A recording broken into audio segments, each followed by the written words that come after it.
I'm saying? It's like, I ran into him at a gas station. Right. I was just copping exotic pop shit. Okay. Because, you know what I'm saying, I'm trying to take the shit back to Miami with me because, whatever, you know, I'm here in the city. Okay. And he just happened to be at the gas station at the same exact time I was there, loading up the store. I didn't even know. So I walked outside to take a picture. Yeah. But the point is like, just being independent and shit, it's a blessing because you can do whatever you want. And I'm out here. It's been nothing but love in Houston, you feel me? Okay, man, we live on the back streets with your girl Cole, man. We got my homie, man. I appreciate y'all for coming through the streets, stopping through Houston and coming fuck with me, especially on short notice, man. I hit him up, man. He wasn't on no Hollywood type shit, man. Man, genuine dude, man. He brought the homie in here too, and they brought on some fire ass gas. Well, we blowing on some good gas. I hope it's fire. Let me say that, my bad. But Florida, by the way, of BK, man. Let the streets know who he is, where you from, and what you got coming. It's Making Wize checking in, CEO of Deuce Gang Records. You know what I'm saying? We're here in H-Town. Came down here to shoot the video flip, shoot some other shit. I appreciate you know what I'm saying, inviting me to no doubt, bro. You know what I'm saying? I got a lot of shit coming, you know what I'm saying? We got the single right now buzzing with Project Fast called Savage. I saw that. Yeah. Savage. Talk about it, man. Cause let me tell you this, bro. Before seeing you, I didn't know you was white. So I was hearing your shit and I was damn, and I was like, damn, you sounded harder than some of these cats out here. So do you feel like, man, that being that you I appreciate that. Oh, no doubt, man. Being that you from Florida, being that you got the BK background because you grew up there, do you have like an advantage being from like two different places with the music? 100%. 100% because you know, New York City is the home of hip hop. That's not knocking no city. Facts. Obviously different cities took it to a different level, West Coast, down south. But New York City is the home of hip hop.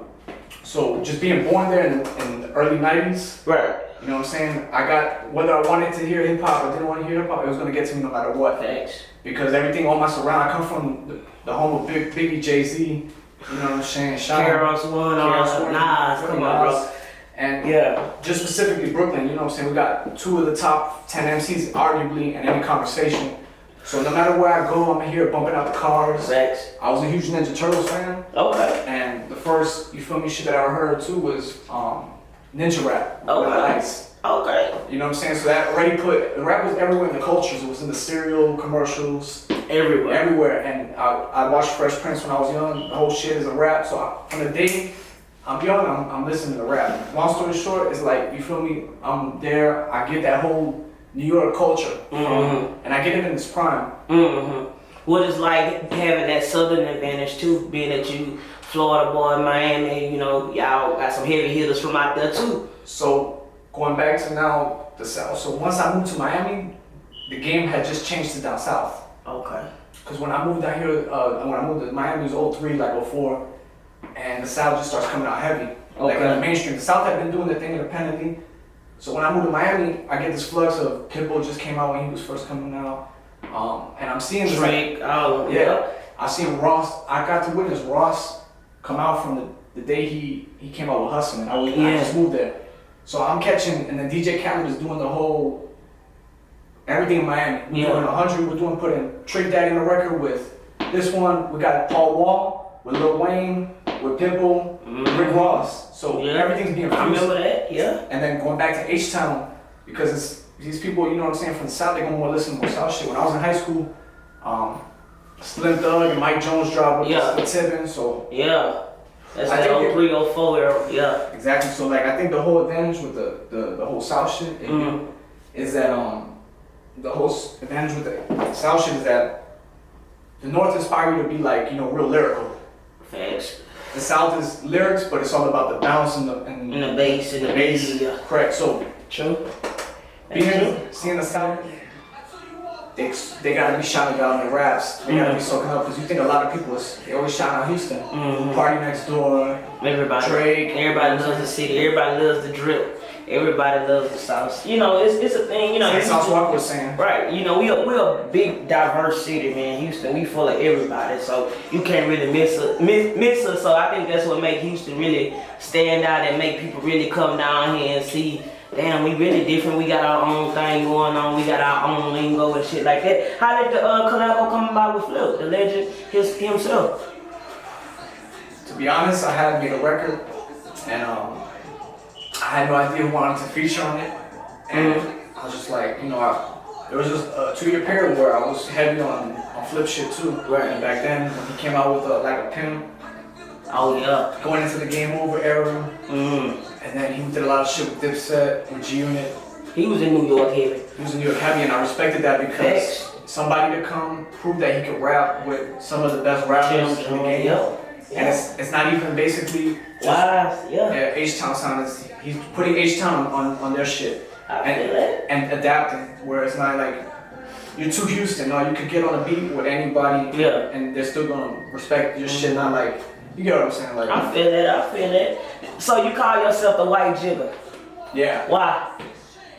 Cause you know what? Like I put it like this.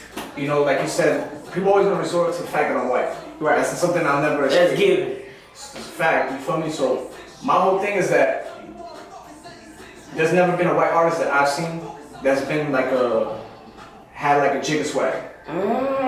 Let's see.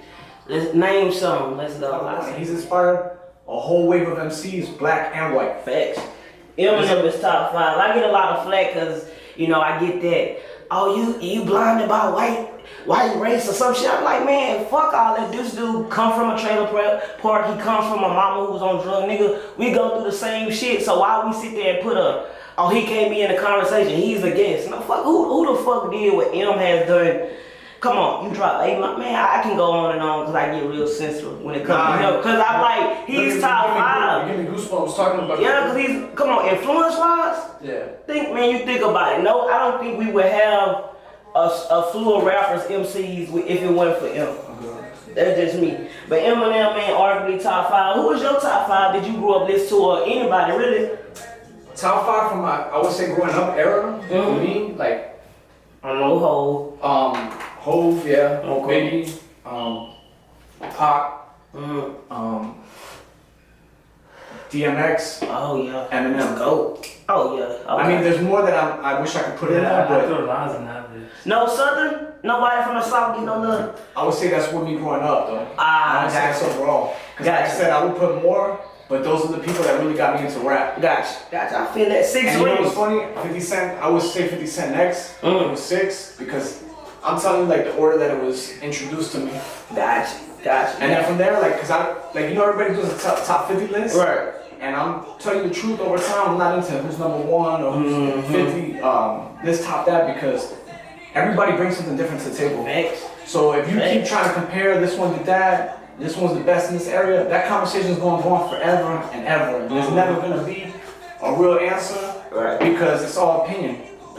So I feel it's not more about, you feel what I'm saying, top 50 is just about respecting who did what they did, and you just praise them as a legend, because the legend is the ultimate compliment. Okay, Fuck the top this, top that. Nah, that person's a legend in this city. Facts, man. I feel that, man. Let me ask you a question too now. Go ahead. If I tell you right now who's the best in Houston, from the Flip era, the Slip Thug, Paul Walker, that conversation could go on for hours. You're not going to get a true answer.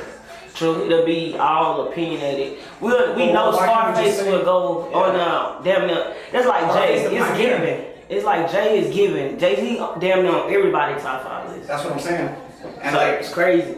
And like, I'm not even really comparing myself so much on a skill level at this point with Jay. It's just more of the fact that, like I said, there's never been nobody with that type of swag. I feel like I'm not coming in the game and trying to, like, I could change up at any given point. Right. Especially as a white artist, I could tattoo my face tomorrow. Thanks. I could do some crazy shit down my hair. Real. And I could get more attention. Yeah. Because now it's controversy. Right. And I've been told to do that multiple times, and I did it. Damn. Because that's not me. Speak about why you did do it when you have so many artists, start off as not this, and then you look 2 years later and like, damn, what the fuck did I come from? This shit ain't no facade. Right. Because everybody think rappers are a facade. This shit just an image. They not really like that. Well, they portray themselves to be. Right, I feel that. Everything at the end of the day does break down to there's an entertainment aspect to it, right? Right. But I really feel like if I said it, it's because I've done it. Or I said it's because I'm about to do it, and then I've done it. I said, yo, I would cop a rollie 3 times. I got a rollie on my wrist right now. Big facts, 6 rings, man. The inspiration, of course. Talk about it a little bit, give them a little background with the record. So tapping into like that record is just really about the championship vibe. Okay. Like everybody has a level of success they want. So certain people, rappers, certain athletes, they say, this is my goal, I need 1 MVP, I need this and that. Yeah. The concept between behind 6 rings is 6 successful years. Yeah. And the rap industry where I'm at the top of my game. Okay. Fuck, if I'm top of the list, I'm the top of my game. Facts. Because I might not be on somebody's list here and there, but I come to Houston, I'm sure that I keep coming out here, somebody's gonna put me on their list. Facts. You know what I'm saying? Overall, because just the love that this town shows and they respect talent. Right. They're not looking at it like, yo, like you said, like, I'm just an outsider, I'm trying to sit. Doesn't matter, because look, we all have different colors, different backgrounds, different this. Speak on But it. a lot of us have gone through the same shit like you said. Come on, bro. So you can relate. So, and then that's some shit that's not real, some shit that people preach to keep everybody separated. Because the more unity that we have in anything, the more that everything's gonna click on a higher level. Exactly. You're not gonna get along with every single person. Facts. But it doesn't have to be because of color of the skin. So that, and my voice doesn't have a color. Right. And I think we should look beyond color. We always get so wrapped up in. It doesn't matter, because like I say, you believe it or not, some people go through worse. You go to them third world countries, you be like, damn, we in America talking about we struggling, them people living out of huts and shit. So I look at shit. They're fighting for water, everything. You get what I'm saying? You can go to your It's sink right now, crazy. sink right now, drink out the sink if you want to. It's not the same quality. You get what I'm saying? But you still have water to survive. And it's better quality than people, some people that even live in the United States right now. Exactly. Man, Deuce, I don't want to fuck the name up, but I hope I got it right. Deuce Again Records? Correct. Okay, man. Is that owned by you? Did you start that? Right now, yeah, basically it was a crew, you know what I'm saying, of people, and it was a concept. And when I was brought in to the crew, my whole thing was to try to turn this into a brand, into a label. Right. Because it's not just about a crew, it's about something that lasts beyond the crew. Right. You know what I'm saying? And then right now, currently, you know, it's just me and my partner. He was a childhood friend.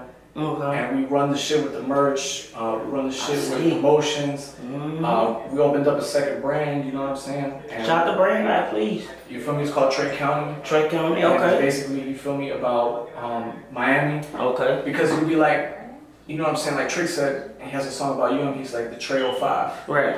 So the same way is like, I got put onto it and then it just clicked with me too, because it's like we're from the Trey. Right. Like Miami and shit, it's always gonna be known as I love Miami, it. but everybody knows our area code. Right. How many times you hear the 305? A lot. So instead of calling Miami, I'm trying to really call it by its area code. Right. I feel The that. Trey 05. I feel that. Are you proud of Miami as a whole, man, being that you've been in the game a minute, and Miami is one of those cities, man, whether you from there or not, everybody flocks to for music, entertainment, you name it. Some shit we can't say, some we can, but are you proud to see as the city as a whole, man? To be honest and shit, I'm not trying to knock Miami. I feel like it's one of the youngest cities, and it's still, doesn't have a full identity. I feel like it's time to give it the identity. Over 20 plus years with Miami being around, they don't have a... No, I think they have like basically like, you know, a culture, but it's not like an overall culture. What's missing then? I just think that everything was built so fast.